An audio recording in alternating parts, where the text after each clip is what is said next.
Another application of Fourier transform is finding the frequency response and the impulse response of a certain system. The frequency response h of omega and the impulse response h of t of a certain system. Sometimes for a certain system, like the one in the example in front of us here, if I ask you to calculate the frequency response or the impulse response, it's very difficult because the impulse response is the response of the system, the output of the system, when the input is delta. So here this is a system, let me explain the system. This is just a simple circuit of R, L, resistance, inductor, and then we have the input as the source and the output is the voltage across the inductor, right? So if I ask you here to calculate the impulse response is defined as the output when the input is delta. So if you put the input as a delta, your source as a delta, and I ask you what would be the output here, it's very difficult, right, to solve this circuit for a delta source, for a source that is delta function. How would you solve this circuit? It's something that is unknown. How to solve a circuit for a source that is a delta function, we don't know. We don't know how to solve this. However, what we can do, we can use Fourier transform to calculate the impulse response of this circuit and also the frequency response of this circuit. How is that? Let's first try to model this circuit. Let's try to write the equations that model this circuit. So this circuit, basically, if we assume that there is a current here I of t, we can say that the input source x of t equals the voltage of the input equals the voltage across the resistance I of t times R plus the voltage across the inductor, which can be represented as L di of t by dt. This is what equation that models the system. But so far we didn't complete the model. In order to complete the model, you have to say the output. You have to write an equation for the output. The output is the voltage across the inductor, which is L di by dt. Right? So these two equations together, they model our system, they model our circuit. Okay? The two differential equations that model our system.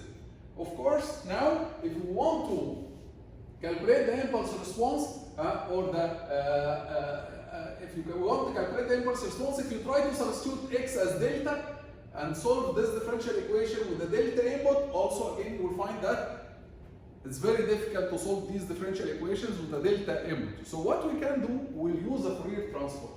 If we use Fourier transform for these two equations, for the model of our system, if we do Fourier transform for the model of our system, the first equation can be written as x of omega equals I of omega.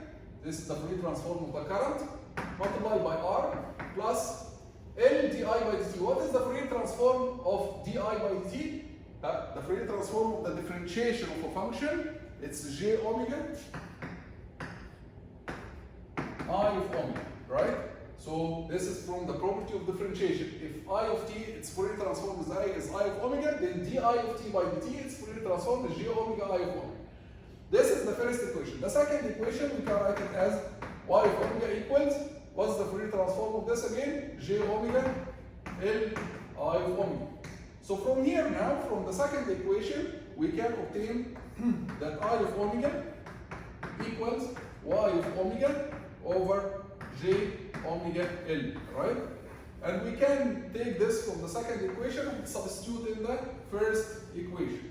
If we do that, if we substitute in the first equation, we can obtain that x of omega will be equal to I of omega, which is y of omega multiplied by R over j omega L. This is the first term, plus j omega L plus j omega L I of omega, which is the same as y of omega. So we can take y of omega as a common factor, and remaining will be 1 plus R over j omega L. Now we reach to an equation between the input and the output in the frequency domain. But we know that the frequency response of the system, h of omega, equals what? The frequency response of our system equals y of omega divided by x of omega, right? Because from the previous video, we saw that y of omega equals x of omega times h of omega. So the frequency response of the system will be the output in the frequency domain divided by the input in the frequency domain. That's why sometimes we call it the transfer function. Of course, now if we divide y of omega over x of omega, this will give us what? It will give us 1 over 1 plus r over g omega L. This expression we can work on it a little bit to obtain that h of omega equals g omega L over r plus g omega L. If you multiply g omega L down and g omega L up, you get this expression. Also, just to put it in the format, because we will need to do now inverse Fourier transform, right, to get h of t. In order to do inverse Fourier transform, we need to put this expression in a format that is known in the tables, in the Fourier transform tables. And we don't have this form in the Fourier transform tables, 1 over a constant plus g omega, right? But now, what we have here, we have some different format. It's close, but it's different. So what we can do is, we will add r and subtract r. In the numerator, we'll add r and subtract r. Do you agree? Did I change anything? No, I didn't. I added r and subtracted r. Now let's take this part. R plus g omega L divided over r plus g omega L will give you 1. Minus r over r plus g omega L. We started to get close to this expression. However, instead of g omega, we have g omega L.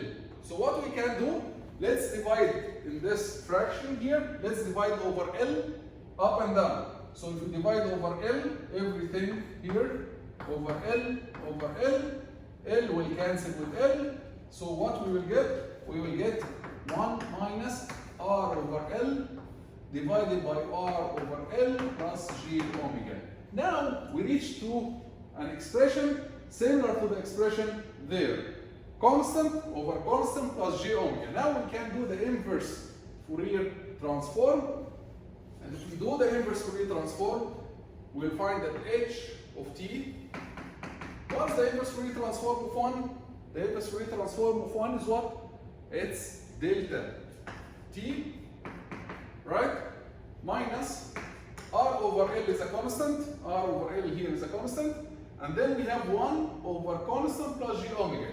1 over constant plus g omega will give us exponential minus r over L t u of t.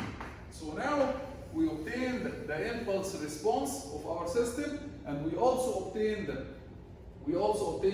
the frequency response of our system.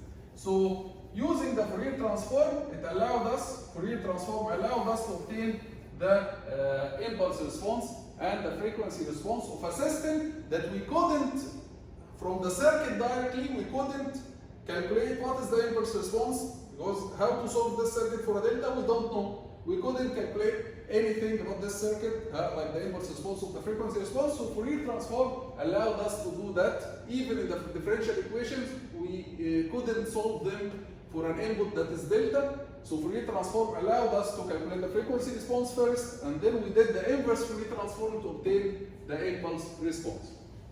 By the way, the impulse response itself, h of omega, or the frequency response itself, h of omega, this is in general a complex function.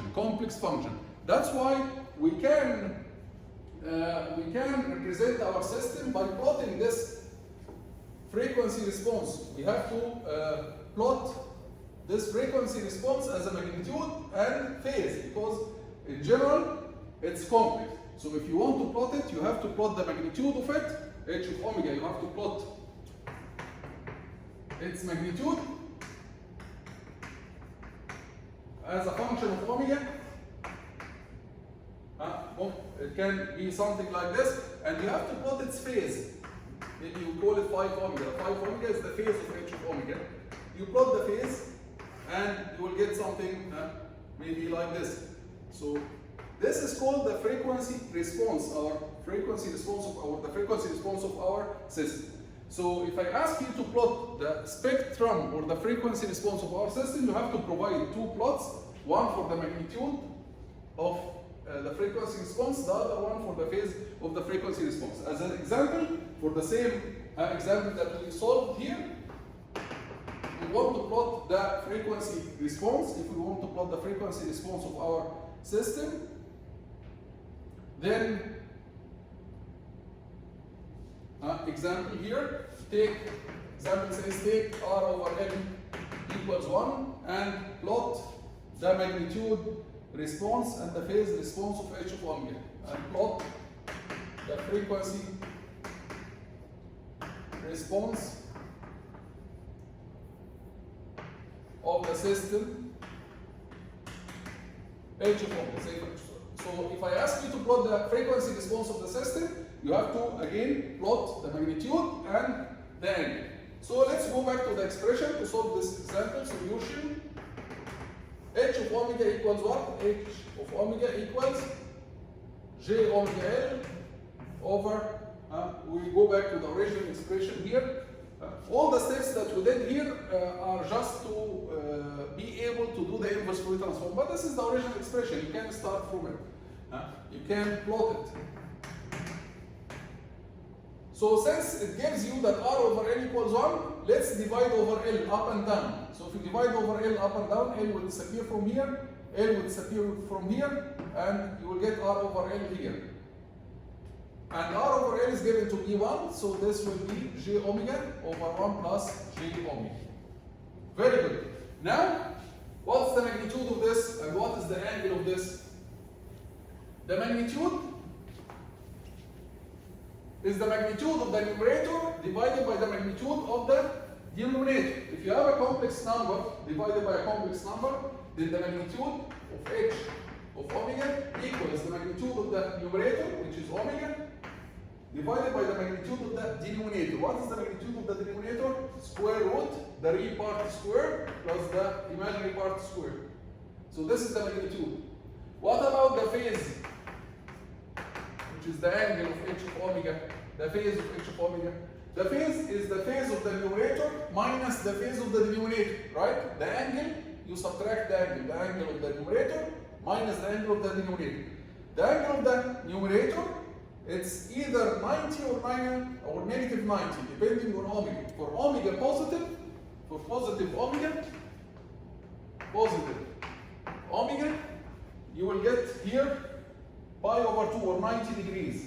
90 degrees, the angle will be 90 degrees in the numerator minus the angle of the denominator, which is tan inverse omega.